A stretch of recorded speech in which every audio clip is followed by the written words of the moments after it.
ભેજાબાજે ફરિયાદીને લોભામણી લાલચ આપીને 96 લાખની છેતરપિંડી આચરી।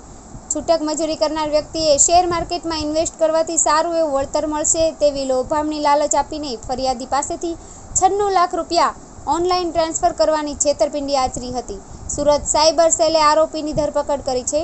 તેની ઉપર 16 પોલીસ ફરિયાદ અલગ અલગ રાજ્યોમાં દાખલ છે।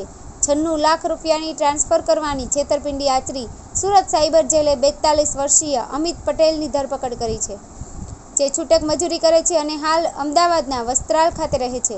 ફરિયાદીને શેર માર્કેટમાં ઇન્વેસ્ટ કરવાથી સારું એવું વળતર મળશે એવી લોભામણી વાતો કરી ટ્રેડિંગ વોલેટ જનરેટ કરવા માટે લિંક આપી હતી। લિંક મોકલી એપ્લિકેશન ડાઉનલોડ કરાવી તેમાં ફરિયાદી પાસેથી રજિસ્ટ્રેશન કરાવ્યું હતું। શેર માર્કેટમાં ઇન્વેસ્ટ માટે અલગ અલગ બેંક એકાઉન્ટમાં રૂપિયા 96 લાખ ટ્રાન્સફર કરાવી તેમાંથી 1,18,888 ફરિયાદીને વિડ્રો કરવા દઈ બાકીના 94,81,112 અને પ્રોફિટના રૂપિયા વિડ્રોલ ન કરવા દઈ અલગ અલગ ચાર્જ પેટે વધુ રૂપિયાની માંગણી કરી હતી। ફરિયાદી સાથે છેતરપિંડી આચરી હતી। ફ્રેક ટ્રેડિંગ એકાઉન્ટ પર ટોટલ 16 ફરિયાદ નોંધાઈ।